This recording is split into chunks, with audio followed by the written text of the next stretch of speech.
महाराज दशरथ के जीवन पर जरा नजर डालिए। तो दशरथ जी महाराज कैसे हैं कि एक बार उन्होंने देखा कि मेरा मुकुट टेढ़ा हो रहा है। वो कथा आप सबने सुनी है। महाराज दशरथ सिंहासन पर बैठे थे और स्वभाववश उन्होंने वो दर्पण उठाया। राय शोभाय मुकुर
दशरथ अपने दरबार में बैठे थे और भरे दरबार में दशरथ जी ने दर्पण निकाला और दर्पण निकाल करके देखा मैं कैसा लग रहा हूं।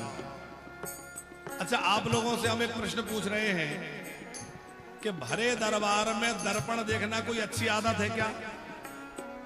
दरबार लगा है, तमाम लोग बैठे हैं और आप इतने बड़े राजाधिराज होकर के और सिंहासन पे बैठ के दर्पण में मुंह देख रहे हैं, ये कोई शिष्टाचार है? और ऐसा दशरथ जी ने आज पहली बार नहीं किया। वो स्वामी जी लिखते हैं राय स्वभाव, उनका स्वभाव है कि ऐसा बार बार करते रहते हैं, प्राय ऐसा करते हैं। अब हम यहाँ व्यास गादी पर बैठे और बार बार दर्पण में मुंह देखें तो आप कहेंगे ये महाराज क्या नाटकी है, कथा सुनोगे? अरे दशरथ जी महाराज जो है इतने बड़े चक्रवर्ती सम्राट हैं और गद्दी पे बैठ करके मुकुट दर्पण देख रहे हैं, क्यों? अब जरा विचार करिए कथा का।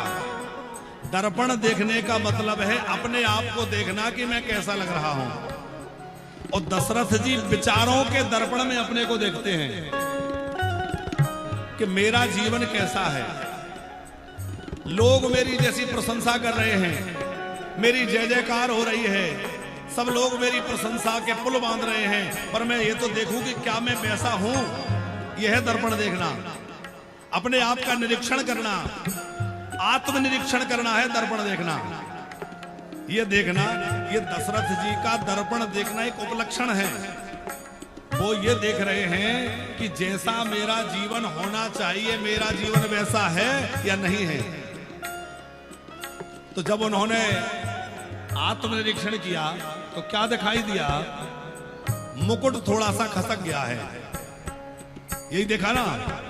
बदन बिलोक मुकुट सम कीना, मुकुट टेढ़ा हो गया था, दशरथ जी ने उसको सीधा किया। मुकुट टेढ़ा होने का मतलब क्या है?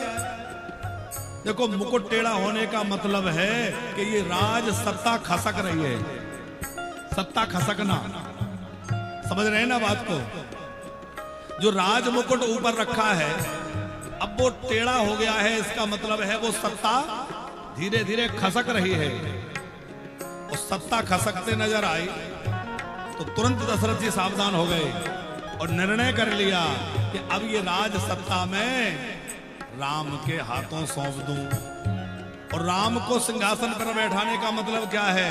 बोले अभी तक मेरे हृदय सिंहासन पर काम बैठा या संसार बैठा था, मेरे हृदय सिंहासन पर संसार बैठा था, अब हृदय सिंहासन पर मैं है, संसार को हटा के राम जी को बिठा दूं, अपने हृदय सिंहासन पर राम को बिठा दूं। ये एक उदाहरण उसका है।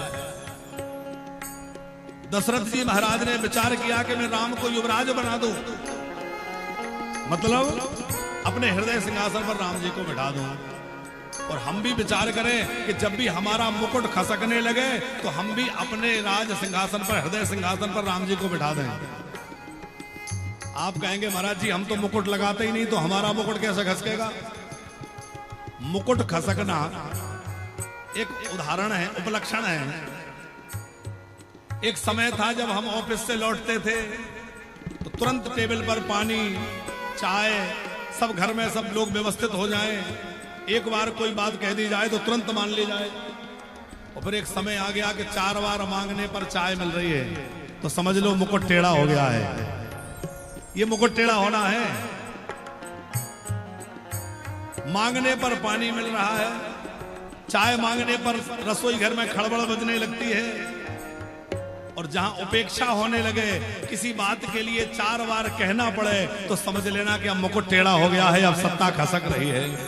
अब हमें सावधान हो जाना चाहिए और हृदय सिंहासन पर राम जी को बिठा देना चाहिए।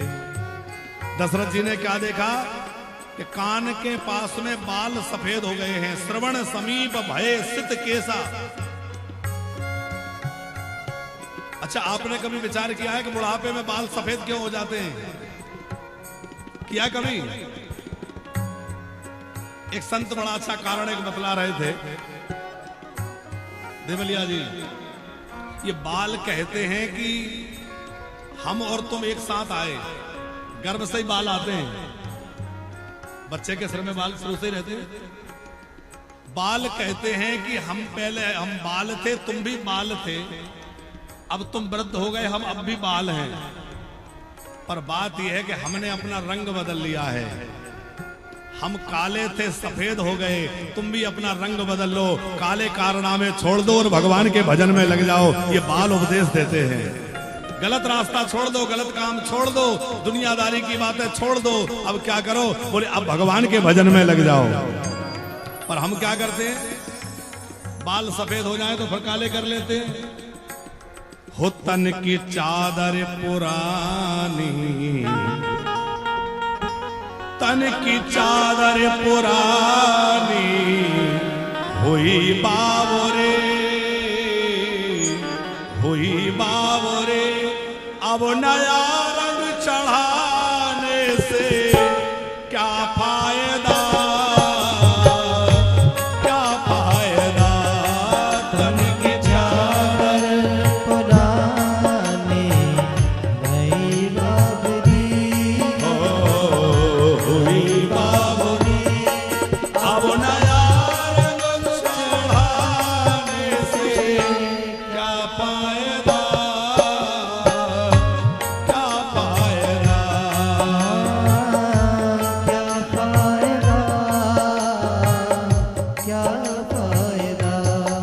कर्म दुनिया से अपने छुपा जाएगा, दुनिया से अपने छुपा जाएगा। प्रभु की नजरों से बचकर किधर जाएगा, किधर जाएगा? कर्म जैसा किया वैसा भरना पड़े, हाँ भरना पड़े। दुख के आंसू बहाने से क्या फायदा, क्या फायदा? हो तन की चादर पुरानी, हुई बाबरी, हाँ हुई बाबरी। अब नया रंग चढ़ाने से क्या फायदा, क्या फायदा? हम लोग नए नए रंग चढ़ाते रहते हैं, पर ये काया तो एक दिन मिटनी है। तो क्या करें? बोले भैया अब अपने चित्त पर भगवान की भक्ति का रंग चढ़ा लें और भगवान के भजन में रंग जाए, भगवान की भक्ति में रंग जाए, एक बार उस श्याम के रंग में रंग जाए।